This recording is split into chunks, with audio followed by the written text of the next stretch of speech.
आखिर चीन क्या चाहता है? यह सवाल इसलिए क्योंकि एक तरफ वो लगातार घुसपैठ की कोशिश कर रहा है तो दूसरी तरफ दोनों देशों के बीच वार्तालाप भी जारी है। लेकिन इन सब के बीच अरुणाचल सीमा पर वो भारतीयों का अपहरण भी कर रहा है। तो क्या चीन को इलाकाई शांति से चिढ़ है? रक्षा मंत्री से की बात फिर पलट गया। सिर्फ 2.5 घंटे का संग, फिर दिखाया रंग। लद्दाख में तनातनी, अरुणाचल में अपहरण। चाहता क्या है चीन? यक्ष प्रश्न यही है। पल में तोला, पल में माशा। चीन कितना रंग बदलता है ये कहना मुश्किल है। घुसपैठिया और शातिर तो था ही, अब सरासर झूठ भी बोलने लगा है। 4 महीने से चल रहे तनातनी के दौरान चीन ने अपने सभी रंग दिखा दिए हैं। अपनी करतूतों से उसने जता दिया है कि बात नहीं, सिर्फ जंग का हकदार है चीन। यकीन न हो तो सबूत देखते चलिए। सबूत नंबर 1, सीमा पर तनाव के लिए भारत जिम्मेदार। राजनाथ सिंह से मिलने के ठीक बाद चीन ने फिर नया पैंतरा चल दिया।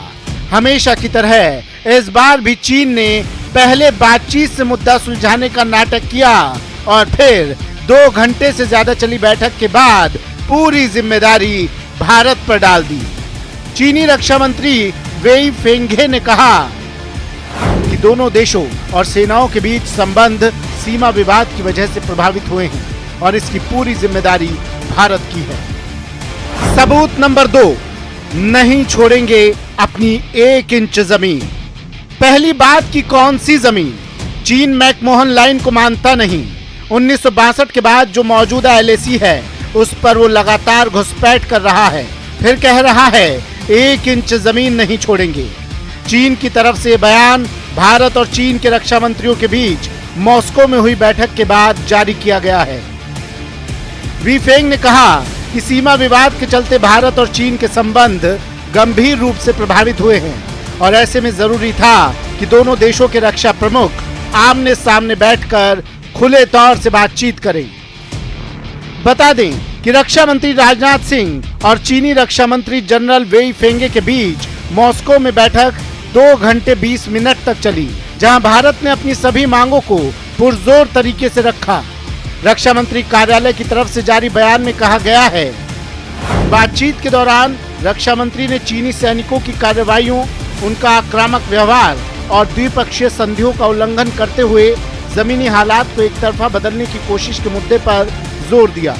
उन्होंने सीमा पर चीन की तरफ से बड़ी संख्या में फौजियों को भेजने का मुद्दा भी उठाया।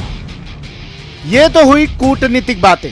इससे इतर खबर है कि अरुणाचल के सुबानसिरी जिले के नाचो क्षेत्र के जंगल से चीन ने 5 भारतीय युवाओं का अपहरण कर लिया है। बताया जा रहा है कि अगवा किए गए 5 लड़कों के नाम टोक सिंह काम, प्रसाद रिंगलिंग, दोंग तुइबिया, तानू बेकर और नागरू दिरी है। अपर सुबनसिरी नाचो के तो उनका अपहरण हुआ है चाइनीज PLA के द्वारा। यकीनन चीन की ये पूरी करतूत भारत पर दबाव बनाने के लिए की जा रही है। तो इधर भारत की स्पेशल फ्रंटियर फोर्सेस के बाद अब ITBP ने भी चीन को बड़ा झटका दिया है। खबरों के मुताबिक ITBP ने पैंगोंग त्सो के दक्षिणी किनारे पर कुछ अहम जगहों को अपने नियंत्रण में ले लिया है।